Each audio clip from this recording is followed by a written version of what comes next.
ने मुरली का निनाद किया है, मुरली बजाई है। भगवान जब मुरली बजा रहे हैं तो सुखदेव भगवान कहते राजा परीक्षित, भगवान पिता रात्रि सरदोत्फुल्ल मल्लिका वीक्षरत्वं वनश्चक्रे योगमायामुपाश्रितः।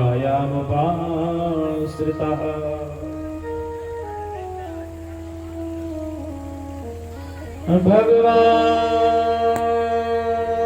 पिता रात्रिः सरदोत्फुल्लमल्लिका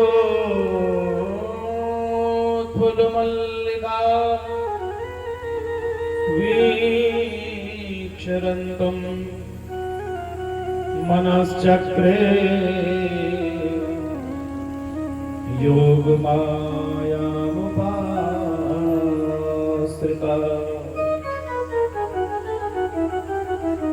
आज वासिष्ठ भगवान मुरली का निनाद करते हैं।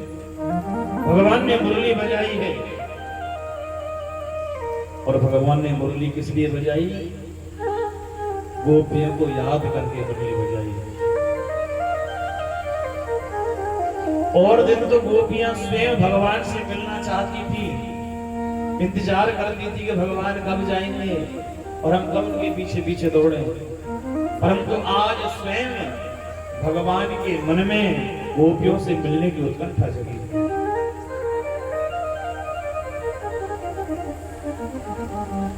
श्रुतियों में भगवान का नाम लिखा, अमना शुद्धो बिना मन का रमतुम रमणहा।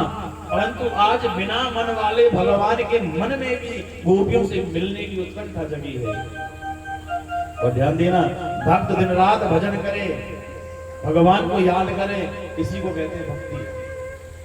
और भगवान स्वयं भक्त को याद करे, ये भक्ति की पराकाष्ठा, भक्ति की सफलता।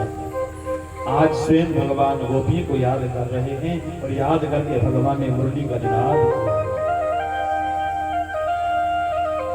और भगवान ने किसका सहारा लिया है? योग माया उपाश्रिता। क्योंकि बिना योग माया के रास संभव नहीं है, इसलिए भगवान ने योग माया का स्मरण करके मुरली बजाई। और वो योग माया कौन है? योगाय संयोगा या माया कृपा, वो है किशोरी श्री राधा रानी। भगवान श्री किशोरी जी का नाम लेकर, उनका आश्रय लेकर के मुरली बजा रहे हैं।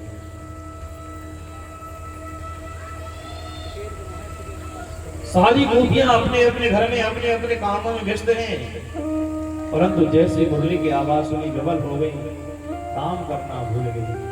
और ध्यान देना, भगवान ने 2 बार बंसी बजाई है। एक वेणु गीत में, जब भगवान ने वेणु गीत में मुरली बजाई तो वो सारे ब्रज ने सुनी है, सभी ने सुनाई दी। इति वेणु रवम राजन सर्वभूत मनोहरम, सभी ने मुरली को सुना है।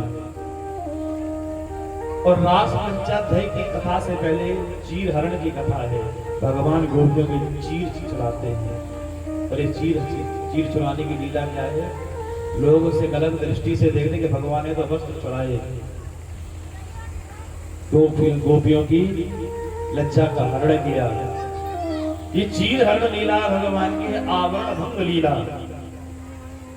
कि जीवात्मा परमात्मा का मिलन होना है और जीवात्मा और परमात्मा के बीच में ये आवरण है, इसका लज्जा का, माया का। भगवान ने माया के वस्त्र का हरण किया था, तभी तो परमात्मा का ब्रह्म का मिलन होगा, जीव का मिलन होगा।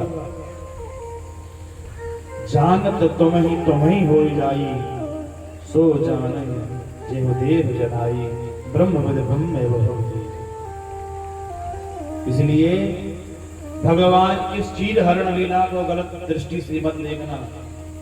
अरे विचार करो, स्वयं सुखदेव भगवान उस चीर हरण लीला का मंगलाचरण करते हुए कहते हैं कि नूतन जलधर रुचये गोप वधू कूल चौराय।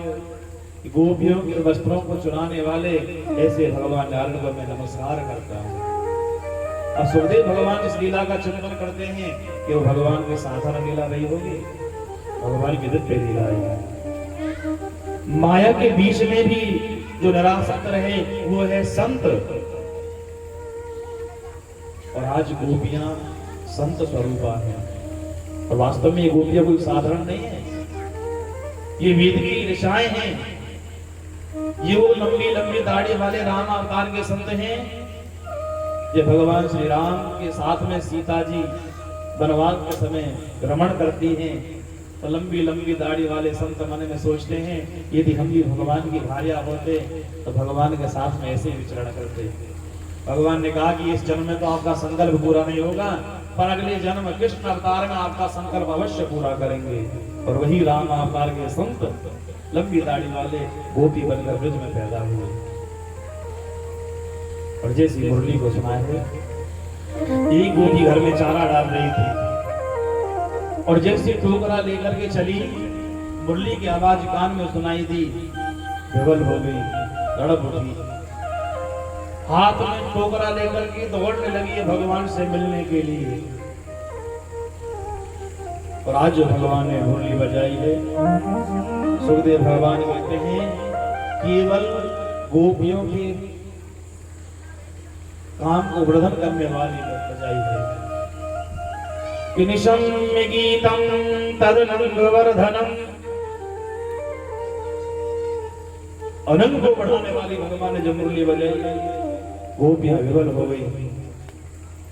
एक गोपी अलंकार पहन रही थी, आभूषण पहन रही थी, और जैसे मुरली की आवाज को सुना है, आधे आभूषण पहने हैं और आधे हाथ में लेकर दौड़ने लगे भगवान से मिलने के लिए।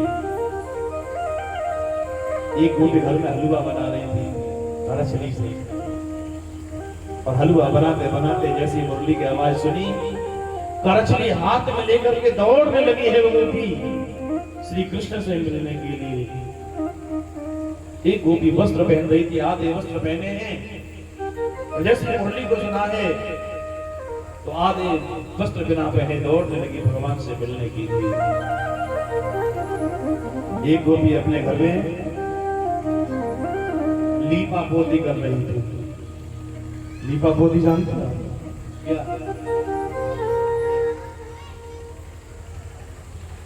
डंडौली ने कुछ बताया, मेकअप। सही सही कह रही हो, मेकअप। लीपा पोती मतलब डेंटिंग पेंटिंग।